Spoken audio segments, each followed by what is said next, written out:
point d'eau. Ils sont dans le désert. Ils ont soif. Qu'est-ce qui se passe? Ils commencent à attaquer Moïse. Il dit, toi Moïse, tu nous as fait sortir d'Égypte. On t'avait dit de nous laisser là-bas. On veut rester esclaves et mourir au moins après des tombes. Tu nous as amenés ici dans le désert pour qu'on meure et que nos corps et ceux de nos enfants soient mangés par les oiseaux du ciel, par les bêtes sauvages.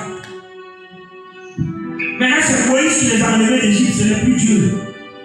Quand Dieu a donné là-bas la victoire, il criait oui. Quand le problème arrive, on dit c'est Moïse, ce n'est plus Dieu. Chaque fois que tu vas accuser quelqu'un d'autre en dehors de l'Éternel, Dieu va te frapper, Dieu va t'abandonner, Dieu va te laisser pour tes problèmes. La Bible dit, quand chaque fois qu'il vivait dans le désert, qu'il se plaignait contre Moïse, Dieu les tuait. Lisez la Bible. Lisez la Bible, Dieu les frappait. Parce qu'il ne donnait pas gloire à Dieu. C'est tout le problème. Dieu a envoyé la sécheresse.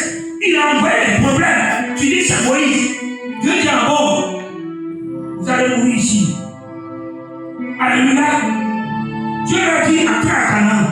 Une terre où coule le lait et le miel, je vous donne ça l'héritage. Ils arrivent là-bas, ils trouvent des géants. Qui a laissé les géants là?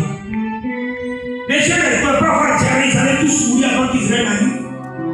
Dieu les a laissés, ils étaient bien costauds, bien connus, forts. Il les a même rendus plus forts. Israël regarde les géants et puis du coup ils commencent à pleurer. La Bible dit qu'ils ont pleuré toute la nuit jusqu'au matin. Ça fait combien de temps toi tu pleures?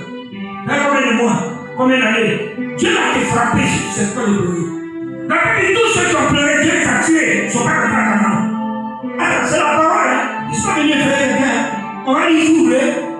Tous ceux qui ont pleuré parce qu'ils ont eu peur, Dieu les a tués. Si tu as un problème, au lieu de mettre ta foi en Dieu, tu pleures. Tu vas mourir prématurément. Tu vas mourir dans ton problème. Dieu n'est pas, il n'est pas ton camarade. Israël, c'était son enfant. La Bible dit, l'Éternel dit, Israël est mon premier fils. C'était le cœur de Dieu. Dieu les a frappés, les a tués, les a maltraités. Quand ils ont douté de lui, toi tu es qui? Nous on connaît Jésus est parlé, ou bien il a mis. Ah oui, il a du coup. Non, on connaît. Est-ce qu'on connaît Jésus? Nous on est des gens sauvages, des princes sauvages, que Dieu a fait grâce de nous amener dans le salut. Et puis c'est toi. Dieu a eu pitié de te donner salut. Et puis c'est toi qui te lèves là. Tu commences à pleurer, bouder, au lieu de mettre ta foi en Dieu. Tu vas rater ta grâce. Le salut, la bénédiction est précieuse de la foi. Dieu veut des gens de foi, des héros de la foi, des gens qui croient que Dieu est capable. Car c'est lui qui amène à l'existence les choses qui n'existent pas comme si elles existaient. Il donne à Dieu mort. Dieu veut des personnes qui vont dire, ce problème que je vis, l'Éternel a déjà résolu. Il a résolu cela. Dieu veut des gens qui vont se lever pour dire, ma situation change aujourd'hui parce que l'Éternel est mon Dieu. Je crois que mon Rédempteur s'est lèvera le premier et il agira. Dieu veut des gens de départ qui vont marcher par la foi, qui vont dire à la maladie, démarre, quitte ma vie parce que mon Dieu m'a guéri. Il a payé le prix pour moi. Dieu veut des gens qui diront à Satan, tu ne peux rien contre moi parce que Jésus s'est levé et il a agi en faveur.